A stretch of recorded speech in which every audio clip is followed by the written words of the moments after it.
You're now watching the Good, Bad, and Ugly podcast, featuring Kevin Bunk, John Downs, and Reese Jantz. All right, GBU After Hours, episode 2. Going to be talking about college football. We're going to be talking about the NFL. As always, I'm here with JD and Reese. How you guys doing? How we doing? We're doing good, KB, and I know we'll touch on last night's game at some point in the episode, but what a game that was, and what a weekend we have upon us. Yeah, we got a good couple weeks coming up. Best stretch of weekends for football for both college and the NFL. But I just want to touch on first the loss of Demaryius Thomas yesterday. One of the most dominant receivers of the past decade. Had 3 or 4 years with Peyton Manning that were absolutely unbelievable, absolutely tragic. I was devastated to hear of the loss yesterday, and it was just sounds like a freak accident. Just a terrible tragedy. I'm at a loss for words when it comes to this loss in the NFL community. Yeah, it's absolutely tragic. I don't have any words. It's still hard to process, but he was a great receiver, a great guy, as everyone has said. So it's really sad. Yeah, the story just breaks my heart with all the. I mean, I won't even get into it. You can go look at it if you want to.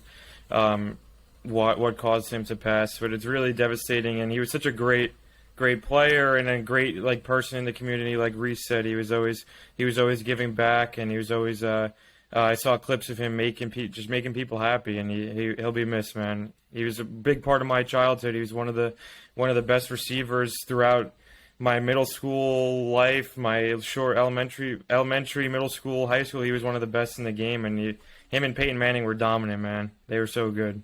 Yep. Quite possibly the number one receiver. Well, he's the number one receiver of quite possibly the best offense in NFL history. Yeah.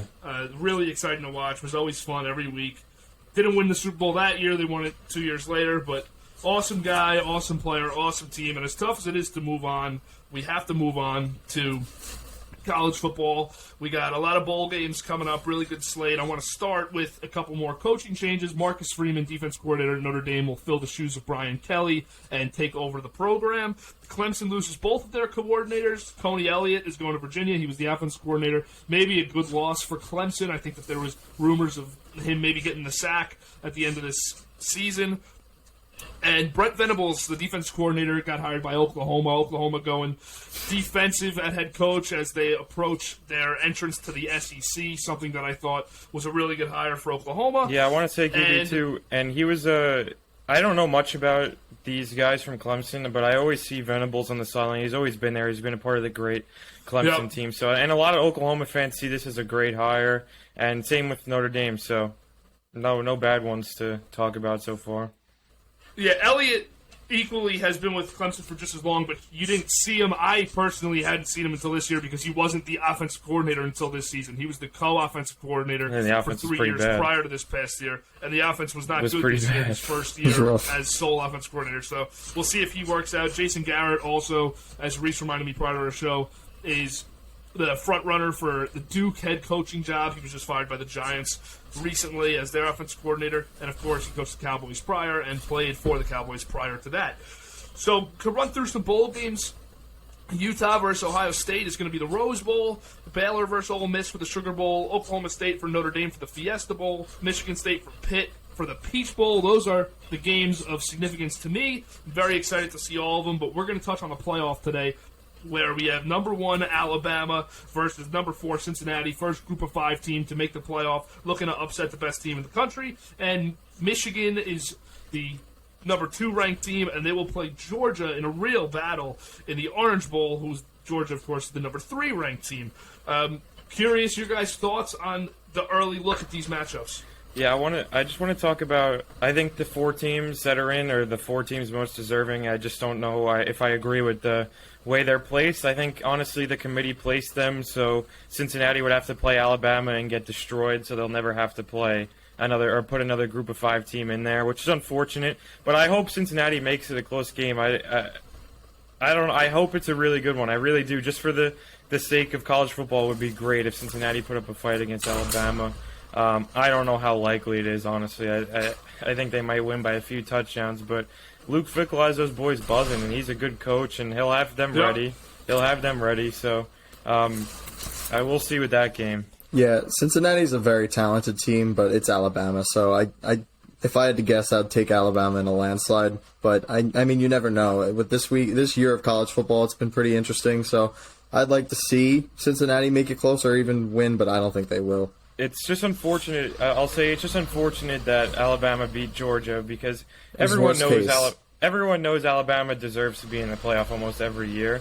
But if they wouldn't have beat Georgia, it would have created chaos amongst the committee because they wouldn't have known what to do. And I don't think Alabama wouldn't have gotten in. They probably shouldn't have gotten in. But I would have loved to see what just happened if they did lose. Yeah, that would have been really exciting. I'm interested to see how Luke Fickell's a rising head coach of college football. He got looks from Notre Dame and other big schools like USC, but ultimately it seemed like he was very content and happy with his spot at Cincinnati, and everyone else went in different directions. Didn't even end up getting to interview him because he's so focused on this playoff run.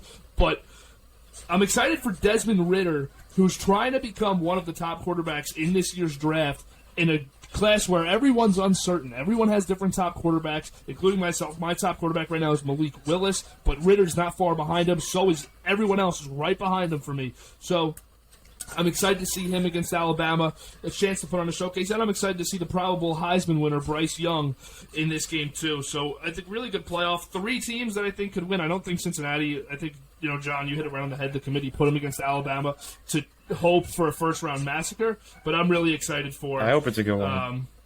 I hope so, too. I'm excited for this playoff. It's a better playoff than in recent years because you don't have Clemson and Alabama for an absolute slaughter in round 1 or Ohio State to do the same. I'm just glad Ohio State and Clemson aren't in, and we see 2 new teams.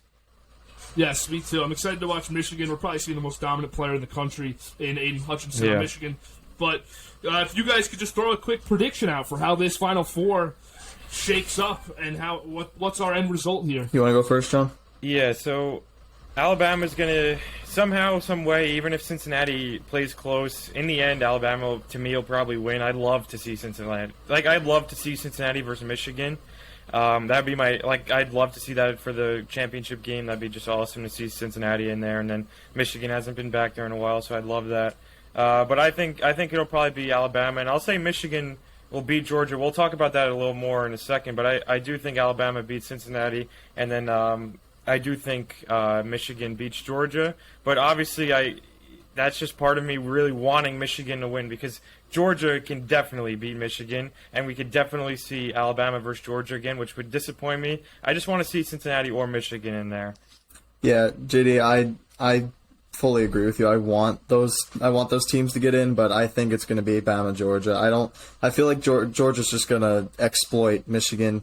I feel like they're going to find their weaknesses, find ways to win. They're also they've had a great season. They've been the better team. I'm going to take Georgia, Alabama in the champ game, and honestly, I'm thinking Bama again to win the whole thing.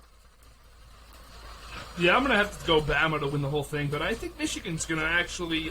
I don't know what the line is right now or who's the favorite, but I think... It opened 7.5, and I was there... As soon as I saw it, I was like, I'm taking Michigan. I don't know what it is right now. I don't know if it's moved. I'll actually look. I'll double check.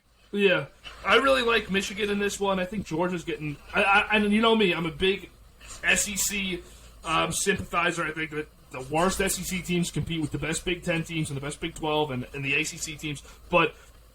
I don't know, something about this Michigan team. John Harbaugh just won Coach of the Year for the AP coaches poll. He just won Coach of the Year. So I don't know. I just got a feeling that this Michigan team's got something special, and I think that they can make a run to the national championship. But neither quarterbacks in this game really do it for me. So it's going to be who can run for more yards and who can get after the quarterback more on 2 tough defensive lines. Great defenses. If we're all good on that, we can start talking about last night's NFL game. Steelers played the Vikings in Minnesota, and the Vikings almost blew an absolutely massive 29-0 lead.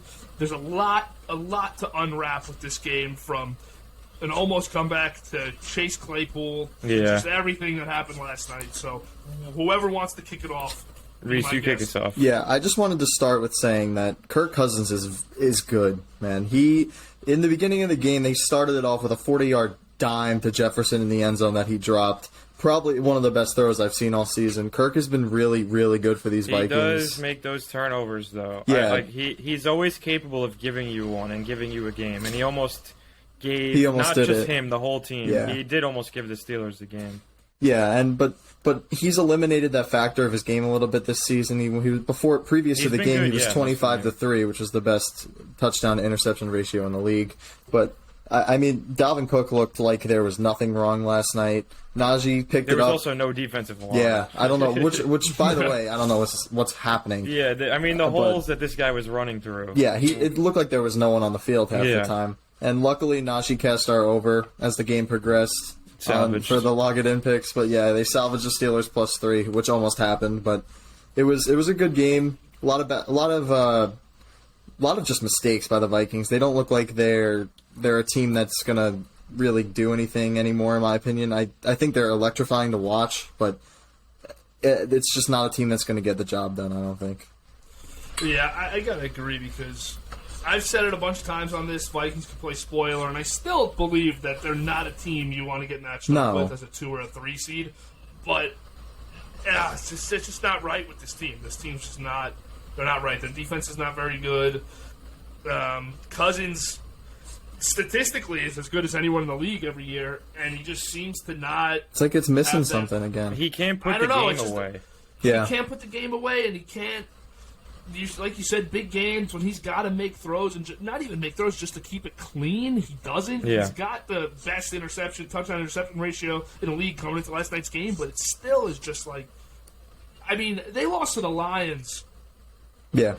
Last week, and for me, I'm happy Lions won. I think they're a really tough team with no wins too, but it's the same thing with the Rams last year. You lose to a team like the Jets, you lose to a team like the Lions. It just shows that you're not equipped to put away. How are you going to put away Tampa Bay? How are you going to put away Green Bay? You're not. Yeah, you're not. If you can't win these games with the Lions, you can't put away 29-0 leads on primetime. There's something totally missing here, but I think that what's missing is someone that's not Mike Zimmer.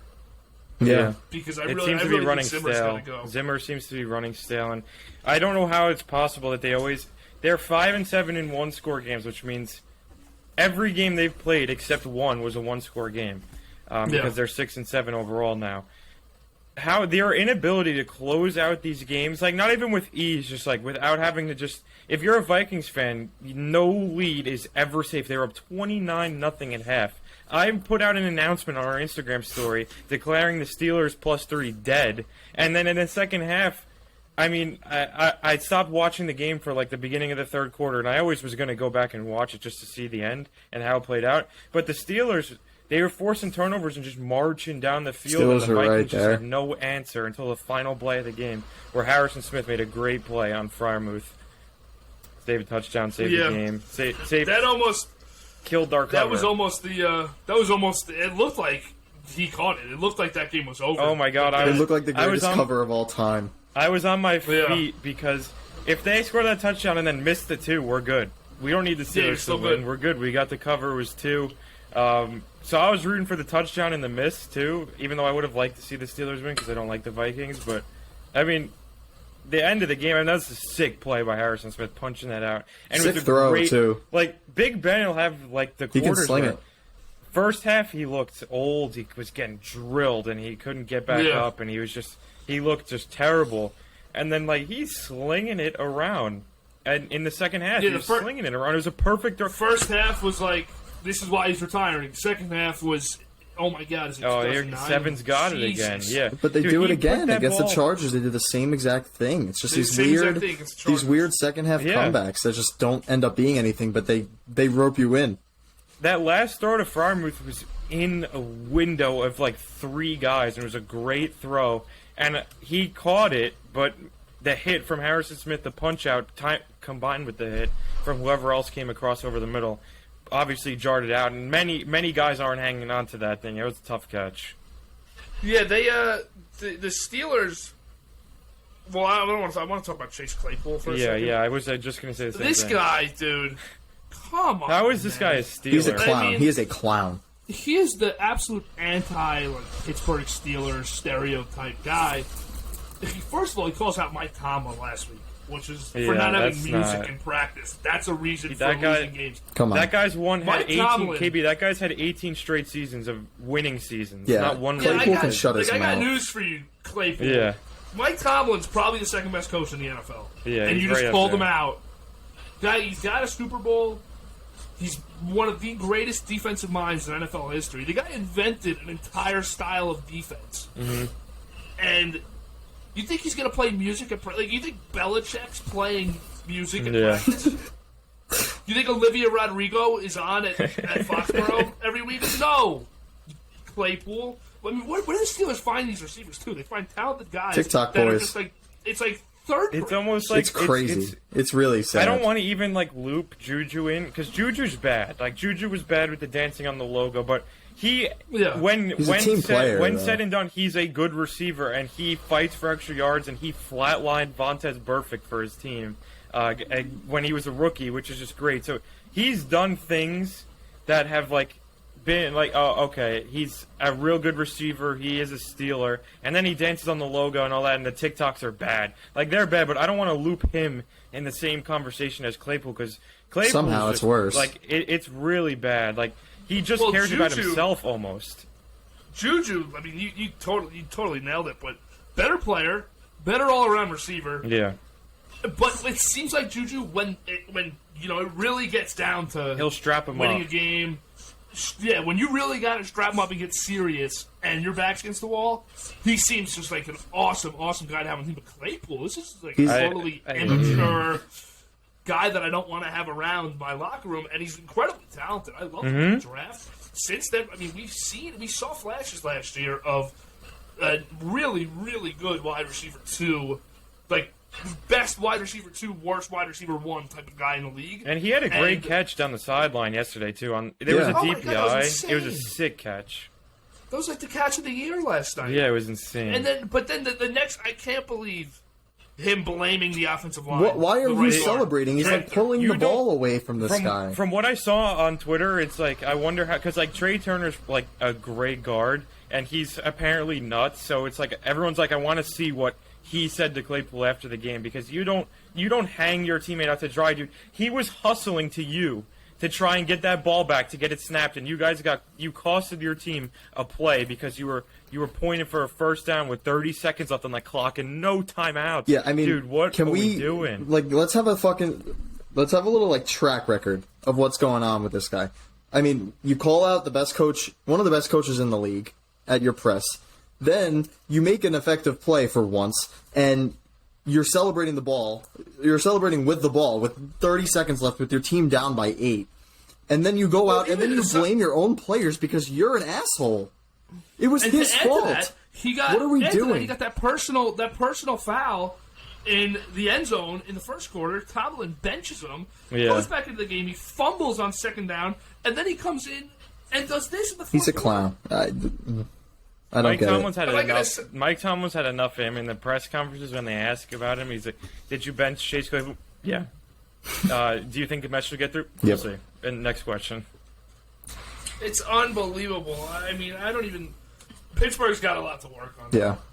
They are. They've got some Just holes to imagine fill. though, but That defense stinks. so Yeah, they're gonna get cap space and they're gonna pay Fitzpatrick, which they need to do from Big Ben retiring. So I like the Steelers' approach where they go, like they can draft a quarterback and go whatever. I don't know who's the best fit for them. You've been kind of looking, and they're one of the teams that would need a quarterback. But to me, I think the best course of action for this Steelers team is a veteran, and I feel like that's what they need at quarterback. Now, I'm not saying like I'm just going to throw it out there. I'm just going to throw Rodgers out there. Now, imagine Aaron Rodgers on this team, like. It's just, or even Russell Wilson when he's healthy. Either one. It just works. Like, Rodgers is a Steeler. He'd be out there in the cold weather in Hines, slinging it around. They got pieces. They got wide receivers. They got a tight end now. They have pieces on defense. They just got to put the defense together, put the offensive line together because they're not the greatest. They are hanging Big Ben out to dry tonight. And they're not too far away if they can get an impact quarterback now or a young one. Who will, even if he's not great year one, someone who will be impact player going forward. Well, to move on from that, and that's a really good ending point to start our next one. Talk about QB needy teams. There's going to be a lot of quarterbacks from probably not picked inside the top 10, in my opinion. Right now, no one will get picked inside the top 10 at the position, and so from 10 to 25. There might be 5-6 QBs taken, depending on how combine season and pro day season goes. But let's talk about the Giants for a second. I want to swing to the Giants. What is their best course of action at the quarterback position?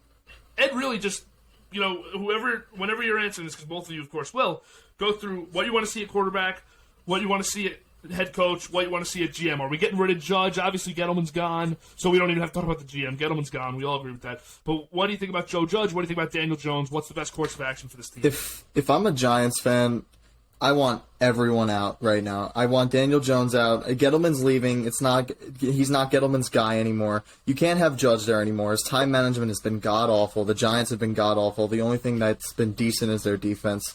I think if you're the Giants, you got to blow this thing up and start a new culture with a new coach, a new GM, and honestly, and a new quarterback too. And they're going to have some chances in the draft to move up if they need to. They're at no lack of picks, and I'd like to see them at least draft somebody, even if it's a project. Just bring in a vet, have them sit behind them, and try and revamp that culture, because the Giants are a winning football team. At the end of the day, they still have won a Super Bowl within the past 12 years. So now we're approaching the decade mark for the Giants. The Giants.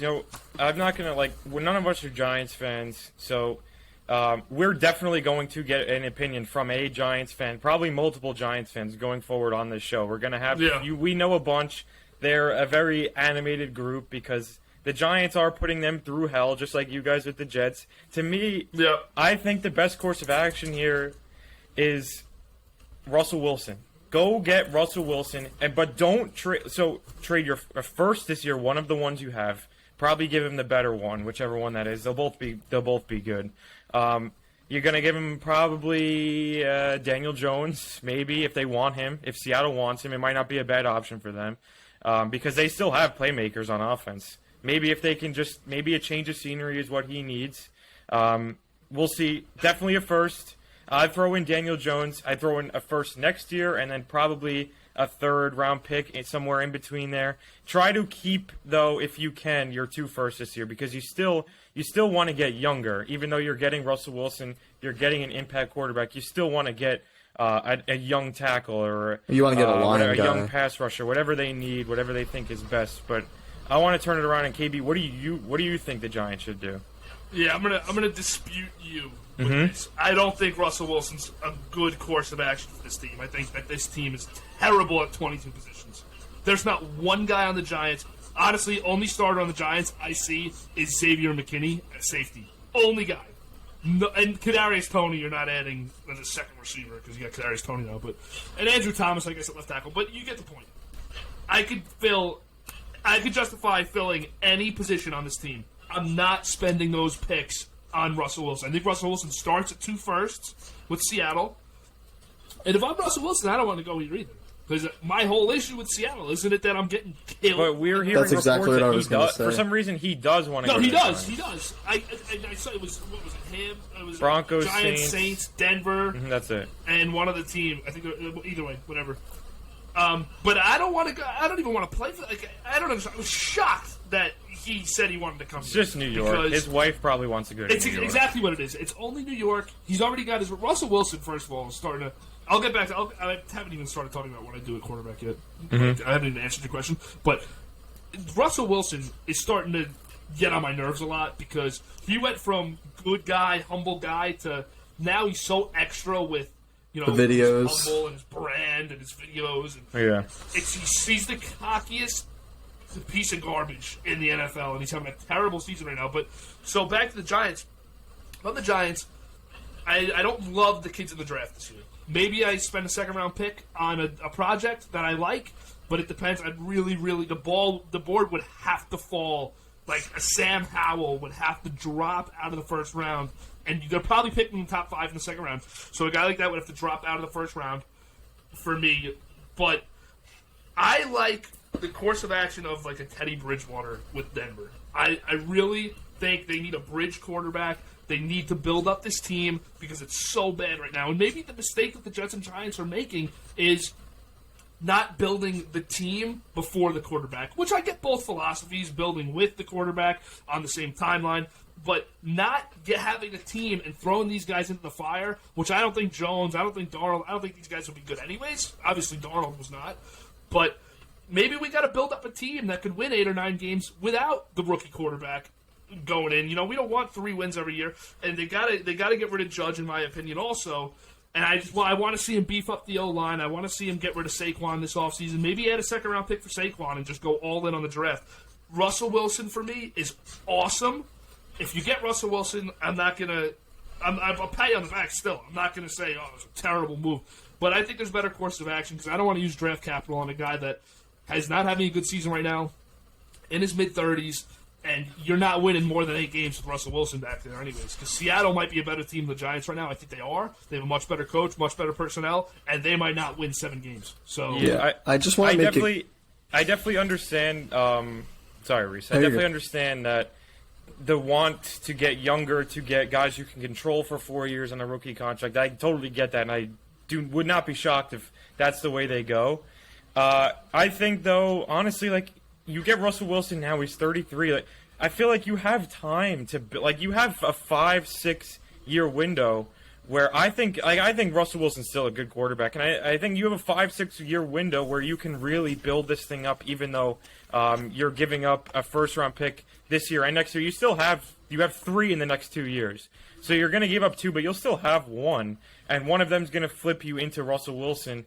If they don't go that route, I think holding on to Daniel Jones instead of going to get someone else is the wiser course of action, because we still, like, I think we know what we have in Daniel Jones, but there's still a chance, or like, because they're not surrounding this guy with offensive minds, like people who are calling good plays and who are coaching him up. Like, was with Jason Garrett, and Joe Judge. Like, I don't know, I feel like he still has like these moments where like this guy is a good quarterback, and then he'll throw a pick across the field where you're like, oh, what is he doing? But either way, I mean, I'm not sure. I'm not sure which way they go. I'd personally go Russell Wilson, but I think holding on to the 2 first is a win too. In my So if you get Russell Wilson, does he pick your head coach and GM? Yeah. Does he have a big say in that? Yeah. If you're getting Russell Wilson, I think you consult with him to bring in whoever the next head coach is. And he's going to bring in probably whoever he wants, and they're going to build this thing around that. Yeah. Yeah, I don't know. Personally, don't know where I'm at on that argument in general of the players being involved, but I think it's just the way it is now. So, Reese, what do you got? What do you got? No, I just wanted to make it clear. I'm not saying the Giants should draft a quarterback early. I never wanted. No. I'm thinking 2 linemen in their picks, because they have nothing. Build up the Hogs. They need playmakers on the defensive side of the ball. So I think one has to be. I mean, they're not going to be high enough to get Hutchinson, which is a shame, because I feel like that would really work. But they're definitely they got to take a tackle or an O lineman somewhere. An interior lineman, they don't have any. They got to get one somewhere. Yeah. Yeah, if I'm the Giants, I want to see him. I want to see him in the first round. Got to get offensive linemen. Obviously, we all agree with that. Got to get an edge rusher, but I also want to see them add a running back in the 3rd or 4th round and deal Saquon for a 3rd or 4th round pick also, and just get some fresh legs in the backfield. Saquon's shot. You're paying him too much on his 5th year option. Just clean slate with that. I think a new GM would like to. I don't know if a new GM is going to take a 1 year of Saquon Barkley, because they're not going to re-sign him unless it's for incredibly cheap. I think the move is to get off Barkley, get a pick for him, and then go hunting for one of those late. You can find running back talent anywhere. You can find running back talent anywhere. Not Devontae Booker, definitely not. But I want to say that we'll talk about the Jets for a second, and then we'll move into talking about the Jets. I just want to use the Jets as an example. Ty Johnson, Jets have drafted great, by the way. Jets have drafted running backs late every year for the last few years. Trenton Cannon didn't work with Mike McCagnon. Mike McCagnon got fired. Douglas goes. LaMichael Pirine last year didn't work. And now Michael Carter is the third best rookie running back behind Najee Harris and Javonte Williams, and looks like a guy that they could have for the remainder of his contract as a starting back. So just keep trying to hit on 4th, 5th round running backs. One of them's gonna hit. There's always one there, because in the I think it was the 2018 draft when they took Barkley. I don't know, was that the 2018 or 2017? I think it was 2018. I think it's 18. Yeah, either way. That 18, year 18, they take Barkley and they pass on Nelson, which was a move that everyone pretty much saw coming, whether they agreed with it or not. And then in the 2nd round, they take Will Hernandez right in front of Nick Chubb. So there's just those little decisions like that can just change your franchise if you just hit and make smart picks. This is a great way to segue into a question I had for you, KB. because we have our two New York teams where we're very involved with because we have a lot of friends, and you guys are Jets fans. We have a lot of friends who are New York fans. These are game changers. So we talked about the Giants, but you've been digging into the draft a little bit. Who are your two guys that you'd like to see the Jets take? For the Jets, the Jets are a weird one for me because the board is going to change a lot right now. So I'd love to see, obviously I'd love to see Aiden Hutchinson. I think Thibodeau is going to be the first number one pick. A lot can change, but as of now, I think they still play Jacksonville, the Jets. They play the Saints this week. They're probably going to lose to the Saints. So the Jets could end up with the third pick, again, with a second or third pick.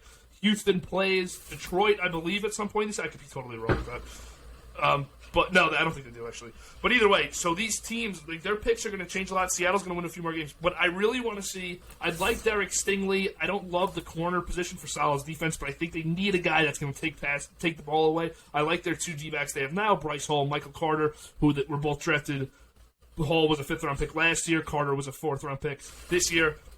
Really like both of them, but they need to add that number one. So I'd love to see Derek Stingley, and I'd love to see Evan Neal, the offensive tackle from Alabama, because I don't know about Mekhi Becton. There's a huge question mark there with his size and his health. And I might, have those two guys in the room. And if you don't win the left tackle job, have fun playing right tackle this year because we need to address these positions for Zach Wilson. Yeah, it's a make or break draft. And I want to say quick, so the other day, I thought this, I just remembered of this now. It brings up a good conversation. I kind of went through this thing where I predict the rest of the schedule and the way, obviously my predictions aren't the right ones, but just based off, who I think's going to win, the Jets would have the 4 and the 8. So I kind of just picked based on, who's the home team and, obviously who's the better team. But obviously it's the NFL. We don't know what's going to happen. So that's how I have it based on the games that I predicted, but we'll see. Yeah, if you the Seahawks, if you have the 4 and the 8, I'm looking for a defensive back and an offensive lineman. Because the Seahawks' schedule is very soft. They're going to probably win, 3 more games. They do not play good games. They have 3 games that are pretty locked up. They play Houston tomorrow, they play Chicago, and they play Detroit. Yeah, yep. So those are 3 games that look like... And they'll win one. I think their other 3 remaining games are all division games. Yeah. So they'll win one of those other division games, too, most likely. So both of these teams, though... Jets and Giants are going to be picking possibly 4 of the top 10 picks will be going. The Giants will definitely have 2 of them with the Bears and their own pick. They'll definitely have 2 of the top 10. The Jets will have the highest pick out of all of them, I think, will be their Jets' own pick. Yeah. But the Seahawks pick will probably end up the last of all those. Both of these teams have to hit on this draft. These are make or breaks. They have to. Joe Douglas for the Jets has 4 top 45 picks because they have they have Carolina's 2nd-round pick from the Sam Darnold trade.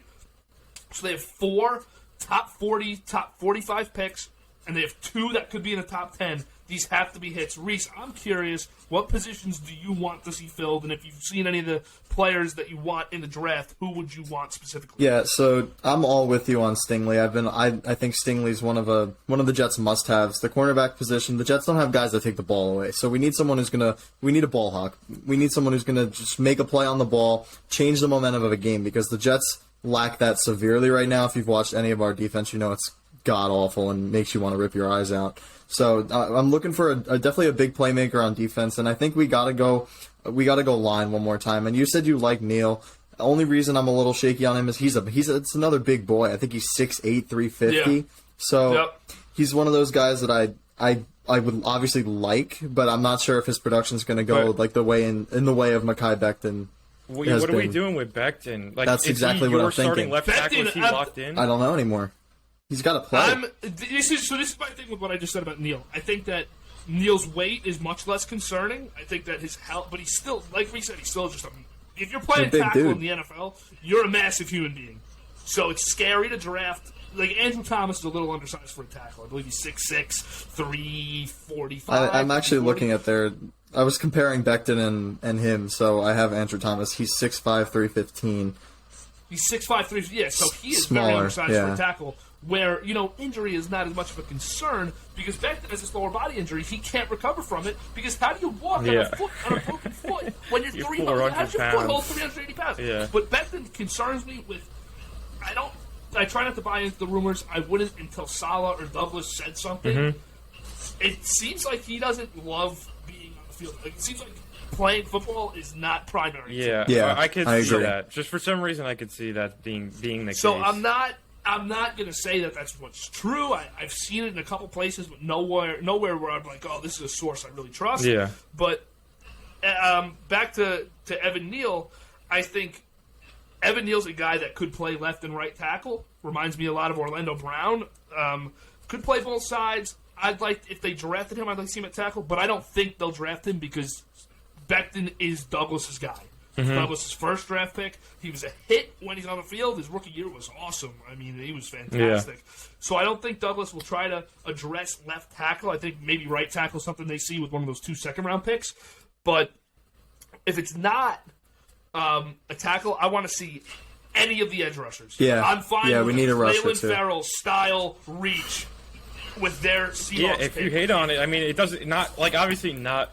Like, if you hit on it, it's a great pick. Like, you just gotta... You need a pass rusher, so you pick whatever you feel is best on the board, not whatever I'm okay with... I'm going to run through a scenario quick. And I think the Giants could be in a similar one, too, but I think the Giants might have a little bit more needs because their offense is a lot worse than the Jets right now, and they're also a lot older, so the Jets have a lot of young guys that they're going to give another chance to next year. If the Jets have... Say the 4th pick. JD, you said with your predictions, and I'd probably pick the same way that games would go as you. So I'm going to around 4 for the Jets. Yeah. Yeah, and right now they have 4-2. So that's assuming they beat Jacksonville. And okay, so the Jets get the 4th pick of the draft. The first 3 picks is Thibodeau, Hutchinson, Stingley. I bail out of the 4th pick. You drop. Yeah. Why not? Those are the guys we need. So. With the Seattle pick, I'm going offensive line, or I'm going if Kyle Hamilton falls. I really like Kyle Hamilton. I mean, the biggest freak secondary player. Do you think you can pick him at 4? Would you pick him at 4? No, because of the Jamal Adams situation. Because we saw a great safety lose. Still, he didn't help us win games, and he led the league in sacks every year. He didn't get takeaways though. It's the difference between these 2 guys.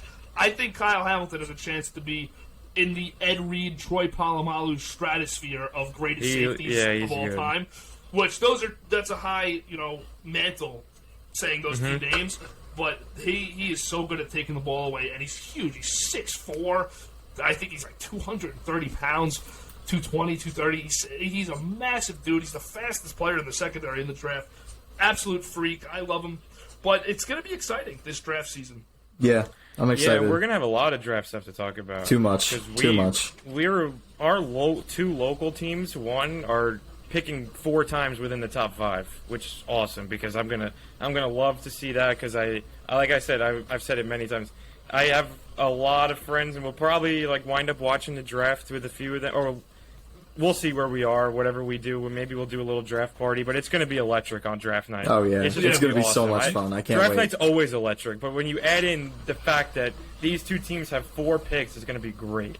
What's another point I wanted to make with the Giants was Dave Gettleman apparently loved Justin Herbert. He didn't come out for the draft the year that Daniel Jones was drafted in the Kyler Murray draft. Was that 2019?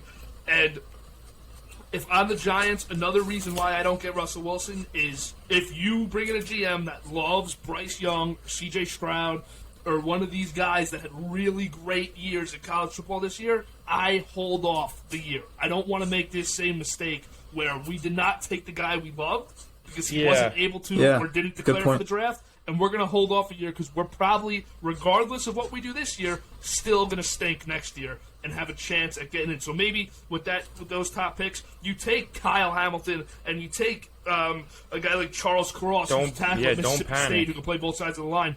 Don't get into this, we need a quarterback right now because we don't have one. There's always an option in the free agent market for a bridge quarterback. I think guys that we can see get moved this offseason, Jimmy Garoppolo, Teddy Bridgewater, Drew Lock's going to be available. There's all vets out there, solid vets this offseason. There are so many veterans out there at quarterback that I think you could either make a trade for if you really aspire to get Russell Wilson or Aaron Rodgers. The Giants are a team that I don't know if Rodgers says no to because it's the New York market. I don't think he says yes to it, though. One thing is I don't think the Packers say yes to any team in the NFC. Because he does... That's true. He can't, pick where he wants to go, but they'll entertain any idea. I just think if there's a choice he gives them, of AFC teams and NFC teams, they're always going to go to the AFC because they want him out. So we're with that being thinking, said, I don't think he leaves Denver, Green Bay. Pittsburgh. I just want to say that. I was just going to ask you, how far do you think they have to go to ensure that he's still there? So I want to just mention something. So Rodgers practiced today for the first time in weeks. When he was running on the field, the first thing he did was run to GM Brian Gutekunst, which is something that I wouldn't, because there's some rumored bad blood there, and obviously he came back, so they have to at least show it. But it seems like he genuinely likes Gutekunst and is just unhappy about the way he's been treated by past management and just in general between everybody, the board, which makes the decisions because there's no owner, and the guy who speaks for the board has always publicly just slammed Rodgers, sometimes saying when they hired LaFleur, you don't be the problem, be a part of the solution, which kind of pissed him off. So there's a lot of things going back. I honestly, I really see a scenario with the cap expanding by $30 million this year because of the COVID cap brought it so down, and now they're all the way back. I really see a scenario where they make him a great extension. He accepts, and then they start talking about Devontae coming back, which is probably in the realm of possibility if they bring back Rodgers. So let me drop a couple scenarios for you with the Packers. Mm-hmm. Rodgers is I'm going to go through a bunch of these, so don't get upset at the first one. Yeah. NFC Championship, you get bounced again. Mm-hmm. Rodgers is in Denver. Devontae, back or no? Yeah. I think Devontae is back either way. Rodgers leaves now, especially because they made him a great $20+ million offer, but he wants to beat Hopkins, and Hopkins is so much better annual average salary wise than the next wide receiver, and I don't know who's second. It might be OBJ, honestly. It's not anymore. Yeah, I think it is. Not anymore.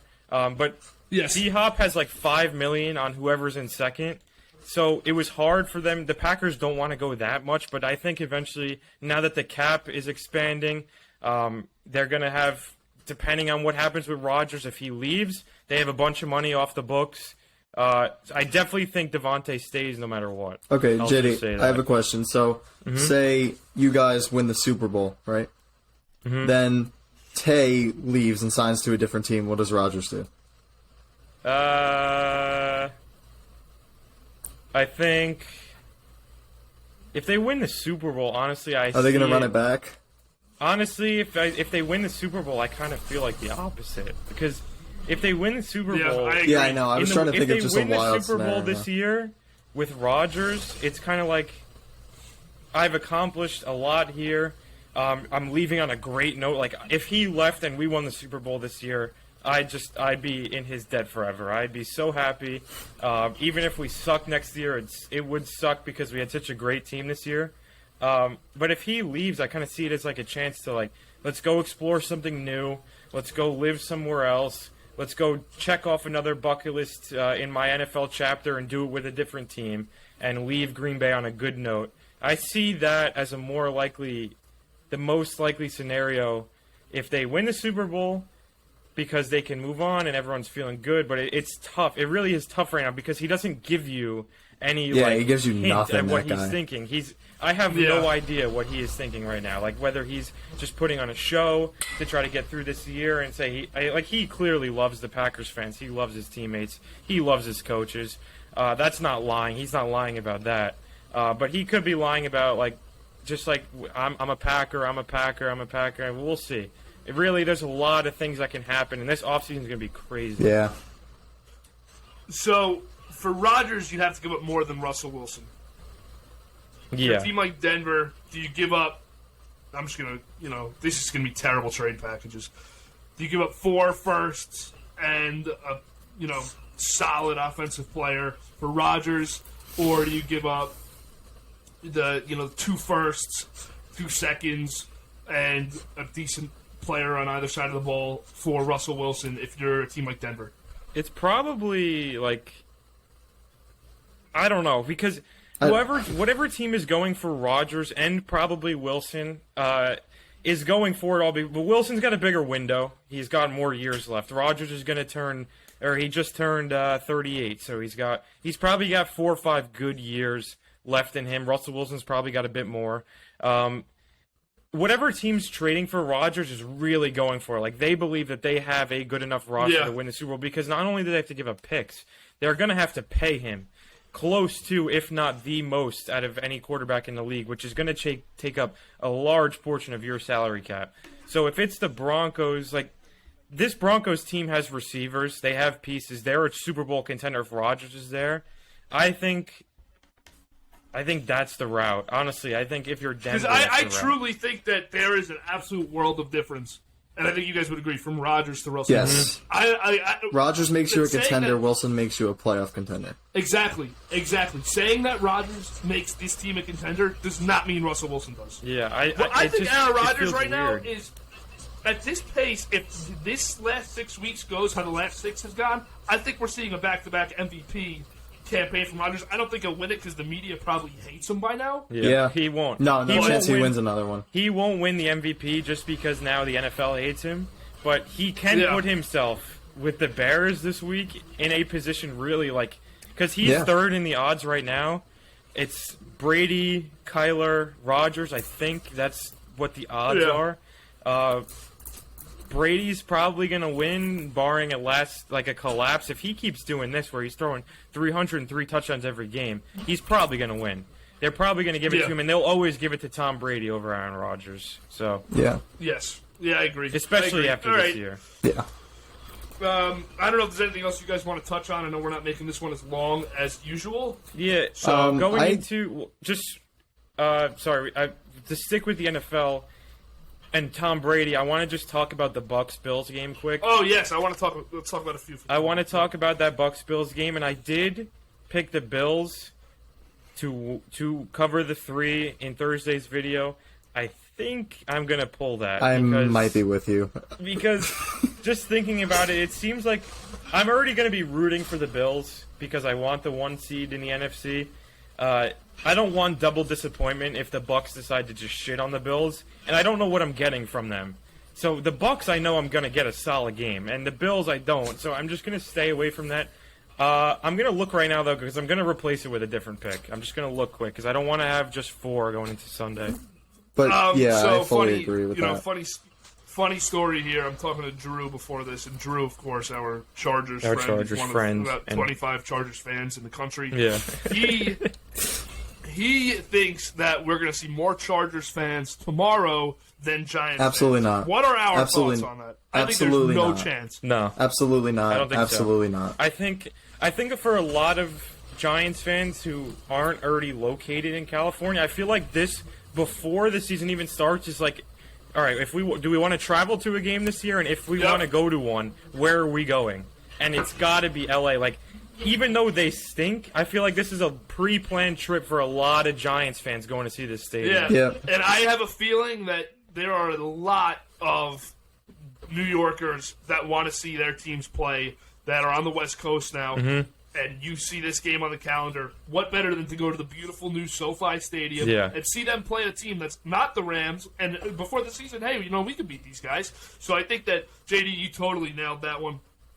I think we're going to see a lot of travel there. Mm-hmm. So I just wanted to add that one in for will the Chargers finally get a home game? Doesn't look like it. Yeah, and back to that Bills pick. I was watching the McAfee show with JD, and they were just making good points about the change in weather, which we did mention on this show. Yeah, it's going to be drastic. It's going to be hot. And the Bucs are just better. Yeah, it's going to be bad. The Bucs are just better, and I want to take the Bills because it's just such an unappealing pick to see, and that's why I feel like no one's going to be on it. But Vegas has been too high on the Bills. I mean, they had them winning by 14 against the Jags, winning by 14 against all these teams they lost to. So I'm just going to stay away now. But it was looking good. Like, I want to have the same thoughts as I did on Thursday. Yeah, I still want to. I think the Bills have to show up for this game and show national television that, hey, we're still a Super Bowl contender, which is why I think it would be at least a 3-point loss. But the Bucs offense and the Bills' inconsistency, I'll just watch this one. I'll enjoy it. I'll root for the Bills because I don't like the Bucs. So I'll just enjoy this one in 4:30. I was also considering Jets Saints under because I don't think there'll be much scoring in that game, so I might that replace game, it with that. I've already got the Saints. I don't think that game. I think Taysom Hill might have 3 touchdowns himself running, and it'll be 24 to nothing. I don't know. This run defense for the Jets is it's really bad. The run defense is bad. The Saints defense is incredible. The Jets are going to get. Poor Zach Wilson is going to die. He's going to die. It's a DeMario Davis revenge game. We're done. It's a lot easier to score on. I agree with you guys. I'm going to totally contradict myself at this point. I agree with you guys. The Saints defense is really good. I said it last week or Tuesday. It's very good. I said it. But it's not as tough as we think it is. No, it's not. It's not the same team that's been going in the championship game every year. Yeah, no. But it's still it's decent. not like still on the higher I side. don't expect Zach Wilson to get. By the way, Rookie of the Week, Zach Wilson. Put some respect on his name. 2-time Rookie of the Week, Zach Wilson. Go through all the quarterbacks in this draft. Trevor Lawrence, 0 Rookie of the Week. Justin Fields, 0 Rookie of the Week. Trey Lance has only played Mac Jones, 0? 2 weeks. Mac Jones, 0 Fuck it. Rookie of Wilson's the Week. better than Mac Jones. Zach Wilson, remind me how many Rookie of the Week Zach Wilson has? 2. Yes, correct. Multiple. So when you want to throw up the graphic, Mac Jones has 75 wins. The rest of the rookie class has 2. Zach Wilson has those. Think again, because that's not the stat that matters. But I expect Rookie of the Week.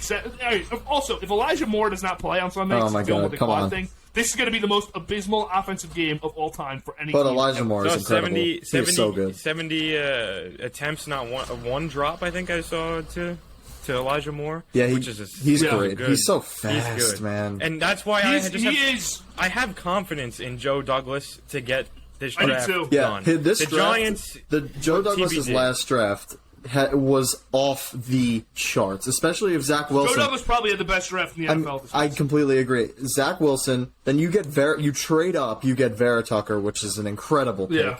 Then you go at second. We got Michael Carter, right? No. So it Who was second?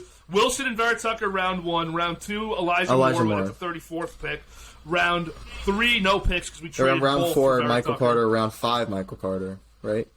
Well, round 4 I think we doubled up on Michael. Or yeah, it was a late 4th or an early 5th. But either way, 4th, 5th, 6th rounds all get meshed together. But they I mean- drafted about 78 defensive backs from round 4 to 6, and 2 or 3 of them look pretty solid. Yeah, Dogo so. looks good.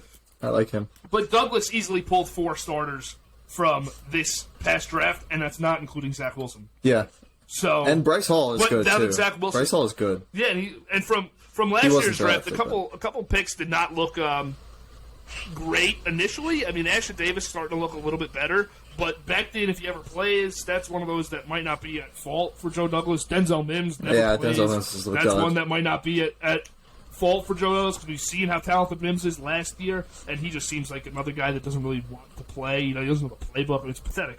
But we'll see him for the next 6 weeks. Corey Davis is out for the rest of the season, so hopefully he gets better. And you'll also, the rest of that draft doesn't look fantastic aside from Bryce Hall because Cameron Clark hasn't played, 2 season-ending injuries. Jabari Zuniga was on the practice squad. James Morgan was an awful pick. LaMichael Pirine was an awful pick. What was But the at James least- Morgan pick? What was It's just the Ashton most. Davis too? Is he Joe Douglas? Yes. Yes, Davis was 3rd round last year. But I mean, I was just the pure confusion taking James Morgan. I was so confused. Yeah. It's just a pointless pick. Literally the most wasteful use of a draft That was pick. a really bad one. That one, I felt like Douglas's first year. I thought the coaching staff had a lot more say in the draft than they should have. I thought that Gase wanted a backup quarterback because they drafted of a the career Luke Falk backup. He's a situation. career backup. And he's not even on a team. No, He's a he free agent right now. stinks. We cut him a year later. So, Yeah. But it's nice to see a guy that hits on first-round picks. That's my big... Because Mike McCagnon and John Idzik Ugh. never did. Dude, Idzik- The Jets went through 7 or 8 years of no good first-round picks except I'm Jamal pretty sure Adams. my dad has And it now... a T-shirt that just says "fuck John Idzik" on it. He just hates him. Yeah, he hates as him. he should. I mean, McCagnon came in taking... Yeah, another guy that stinks. I mean, let's just talk about feeble football at this point.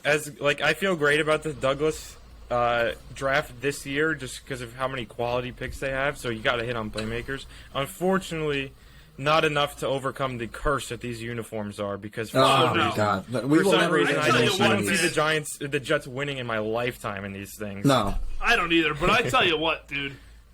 Being at that game last Sunday, eye-opening. You don't see it on TV. Robert Saleh has a ref on their deathbed every single Sunday, dude. This Sunday he was pissed. This Sunday he was pissed, dude. This Sunday the refs, because the Jets are totally in that spot where everyone's a young player and most of them aren't that good, so they get no benefit of the doubt. They get no calls. This Sunday was really bad. Not saying it would have changed. No, but it was bad. There were some calls. God, that PI on third or fourth down, whichever one it was, to Goddard, I think it was, in the left side of the end zone, near the end zone. I mean, that was a terrible. Watching Saleh just get tomato red, just screaming at the refs. But that's what I love, that man. Like, give it. There it is. This is the first time I've gone there. I mean, Gates, no emotion. Saleh, the moment I fell in love with Saleh this year, and he has not shown me anything on defense to actually fall in love with him. The moment I fell in love with Saleh this year was when Jamison Crowder in Mike White's Buffalo game had a 4th and 20 catch. He catched at the sideline, totally inbounds for a first down. Yeah. And they review it. They say no catch. After reviewing it, they say no catch. Saleh looks at the ref and throws the challenge flag at his feet. And the ref says you can't challenge it, and he wouldn't pick it up. He wouldn't pick it up. You cannot even challenge the review, but he's like, this is the wrong call, pal. I'm spiking this challenge flag. And now I see him on Sunday. I mean, he put the fear of God. It was insane. Every time, I don't know who was more scared, either his get back guy or the get back guy's killing me, dude. I just want to be the get back guy. Yeah, let me get that job. The get back guy. I wanted to be the get back guy until I saw what he had to do on Sunday. Because, my God, you are chasing a madman around the field on Sunday. It is bad. That guy's probably getting paid minimum wage to run around the sideline with this maniac. There was one old Packers game in 2018 where there was that whole that roughing the passer saga when it became soft and Clay Matthews got that call against Cousins. And then it happened to us again in Washington the next week. And I have never seen Mike McCarthy so angry, dude. He was tomato red. He was sprinting down the sideline at the ref and the get back guy. He was just dragging the get back guy with him. He was just fucking yelling at the ref, and it was great. I want to be a get back guy. Yeah, that'd be epic. The fuck back coach. All right, so we can wrap. We're approaching the hour. I think we're good to wrap it up. You guys have anything else you want to talk about? Yeah, one thing I'll say. In place of my Bills bet, I'm going to fucking take the Lions. Motor City, Dan Campbell. Take it. Actually, no. No, this is a Demarius Thomas game. Oh. I can't take the Lions. No, you can't. Taking the Broncos. Why not? For Demarius Thomas, give me the Broncos. Give me the Broncos. Yeah, they're going to kill us. But to conclude, I think the Giants, we talked a lot about the Giants, what they got to do. We're going to talk about that until we see what they do. And then once they do it, we're going to talk about what they did for the next 10 weeks. Same thing with the Jets. I'm excited, man. But Robert Saleh is the guy. Zach Wilson's a 2-time AFC Rookie of the Week. No one's ever done that before. And no one in this draft has won. I mean, this tells you what you need to know. And what else? Joe Douglas is insane. He's hit on every single draft pick he's ever made. We're excited Giants for college football. need that guy. Right? College football, we got a sick next few weeks. And Giants need that guy, but they got to be careful with how they go about it. They got to do it right. They got to do it slow and do it right. This is a franchise-altering draft. Do it right. Crucial. Don't panic. Once the season ends, I am going to be pumping out, and you guys will help me out with it too. When the time is right, we'll figure it all out. I'm going to be pumping out off-season stuff, draft stuff. We'll all be doing free agency. Yep. I'm really, really excited. This NFL offseason is going to be a special one. It looks like a little bit of a NBA type offseason where a lot of guys, familiar faces, big salary cap. Yeah, that big salary cap too. Big salary cap. Big touch on that. Frenzy. Yeah, every team. Big salary. I mean, the expansion of the salary cap, you could probably afford Rodgers' extension alone. Yeah, not expansion of the salary cap. Yeah, that's what's big for a lot of teams. Not just the Patriots this year, like it was last year. Everyone's going to have salary cap this year, probably except the Saints because they're always fucking $100 million in debt. I don't know how that's possible. They're always in debt. They always figure out a way to get back to plus 4 without giving anyone up. But let's wrap it here. Hopefully, we have some baseball in the next few weeks. I don't think we're gonna though. It doesn't probably look like not. anyone Mets in their manager future. probably. That's about it.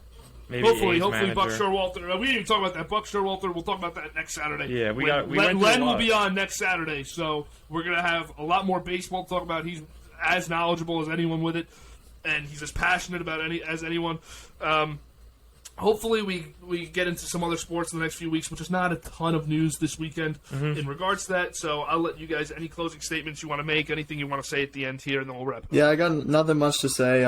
Still the Demaryius Thomas thing, rest in peace. It's horrible, but like you said, KB, we carry on. But it was a good show today. Yeah, rest in peace, Demaryius Thomas. We're riding with the fucking Broncos Sunday for Demaryius. Dan Campbell, we had a brief moment of Dan Campbell. I had a brief Danny, moment where I was like, back to the grave, buddy. Where I was like, let's just do it. Let's just ride with Motor City Dan Campbell. It's 10 points. And then I remembered, I was like, this is a perfect game for the Broncos to just play well and destroy them. Broncos could be the Super Bowl favorite now with the Demaryius Thomas season going. We know how that goes. So, thanks for watching. Make sure to check out next Saturday. I know content maybe was a little thin today, but I really like the stuff we talked about. I thought everything is very interesting right now, especially for the local market. And hopefully next weekend, like I said, hopefully we get some Nets news for Buck Showalter as the coach. If it's not him, I'm going to blow this whole thing up. Yeah, me too. I'm open to other ideas, but it's got to be Buck. Yeah, I'm not even a Mets fan. I will be infuriated if they don't bring him back to New York. Make for good content. We'll always, college football will keep coming. As we won't have much to. I mean, we can talk about the stellar Army-Navy game tomorrow. Hey, what about Coastal Bowl game? Come on, I don't even Coastal. I'm sorry. No, we're playing the Maction champions. I don't even forget their name. They're 9-4. They're a good team. We'll probably get our. Oh, we're gonna get absolutely spanked. Okay, Coastal so that's wrapped up. But make sure to just check out the social media down below. Make sure to subscribe. And follow us on TikTok. We're going to start putting TikToks that are pretty much going to become strictly polls. So very interactive we get some good on feedback. there. We're going to be putting... Yeah, we actually, it was overwhelmingly successful, the poll that we put out. A lot of people engaging with it, a lot more than I thought. So excited for that. Check out the Instagram. We're always putting stuff on there, like our power rankings, clips from our GBU episodes that we know are long, so sometimes tough to get to on YouTube. But that's a good way to absorb some quick content from us, and that also on TikTok. So check all that out. We're hopefully going to get more engaged on Twitter, and you can check that out too. Start following us, so when the time comes, you'll be seeing those. And that's all I got today, so thanks for watching. Make sure to subscribe, and we'll see you on Tuesday. See you Tuesday.